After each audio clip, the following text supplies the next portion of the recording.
Alrighty? Yeah. Go right ahead for coach. So late addition to the coaching staff, but first couple weeks in Corvallis, how have they been? Been great. I think probably the thing that stands out is just kind of the people around. That's probably helped the transition more than anything because with it being this late, there's a lot of catch up to do. But I think the people have been probably the most impressive part. What are kind of your first impressions of the group you've inherited? I would say probably the first thing that stands out is kind of the existing culture is really strong. These guys, they're kind of football junkies, and there's just guys that are around the building all the time. They got good questions. You can tell that they've played a lot of football, so they kind of understand what they're asking. And I think that the older guys have done a really nice job with the younger guys. So I would just say, just kind of cultural wise, it's very strong in the receiver room, and I think that translates on the field. This offensive staff's got a lot of guys with offensive coordinator in their background. What sort of ideas is it like to be on with this offensive group? Yeah, I think that what it does is it allows you to kind of get maybe to the best answer, not just, hey, this is the way we've always done it. So ultimately your goal is to put the best product you can on the field, and sometimes in the game you can get kind of stuck with this is the way we've always done it. And so I think just having different perspectives, different ideas, I think that's really contributed a lot in a short time. Coach Bray told us on Tuesday that a big goal on the offense is increasing or improving that passing game from last season. How have you attacked that goal with your group?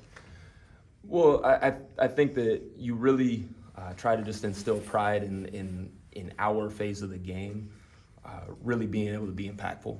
And, we look at it like if we do our job in the run game, it's going to allow us to throw the ball better. So ultimately that to me, I think is a big factor. We've got to be able to run the ball to do it. But really it's the ownership piece. Like if we're throwing you the ball, we're putting the team in your hands is really kind of the way that I've kind of preached in there. You obviously got Clemens and Walker back as a couple of the slowest, but the new guy, Jalen, kind of stood out these first couple of practices. What do you see in him? Fast, he's very twitchy. I think just as he kind of gains more experience and gains more confidence within the system, I think that he's shown to have a lot of ability. So I'm excited to see where he goes from a progress standpoint because he's definitely got a lot of ability. With only a couple weeks, being in Corvallis, how much do you really know about these guys? Well, just from past experience, there was a lot of crossover film that I'd seen, so I had a decent idea as far as really the guys that had played, with game experience, just because whether it was, common opponents, just a lot of crossover in that regard. So had a decent idea of that.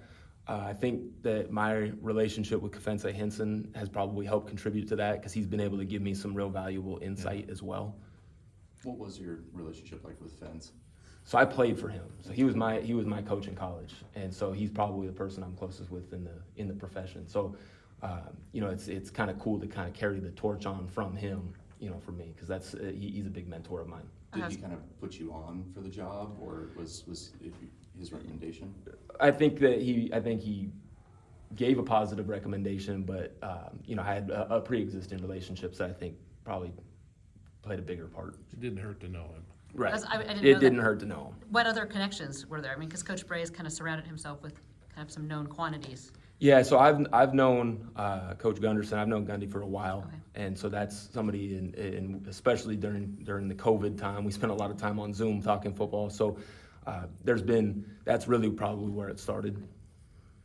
What are kind of your hopes in your first season for this group? What are you wanting to get out of this spring and then rolling into the fall? Well, kind of like we were saying, just really the ownership piece so that we can take strides in the pass game and that we can really take strides from an overall development standpoint. I think that the cool thing about this group is that there's some guys that are experienced. There's also some young guys that are very talented that I really want to see. Can we close the gap from those younger guys and kind of lift the floor up towards the older guys in the room to create quality depth? That's probably my number one thing is how much quality depth can we create and give ourselves a chance to be competitive. So if one guy goes down, it's just next man up and guys are ready for the moment. Is there a guy who's really stood out to you so far that maybe you weren't super familiar with when you I mean, Jalen Holmes it's been exciting to see him. You know, I think David Wells is very talented. I know he played some last year, but Malachi Durant is another guy that's showed up. And then Elijah Washington enrolled early, and you know, his effort and his talent is pretty exciting. Getting to just acquainted with Murphy, what does he bring that you like for the passing game overall? I mean, he's so football motivated, and he's kind of always around. He's very football intelligent. You can tell that just by the way he communicates the game. And he's got a lot of arm talent, but I think just kind of as much as anything, just his presence and really kind of football IQ has been really impressive. Anything else? Thank you, Coach.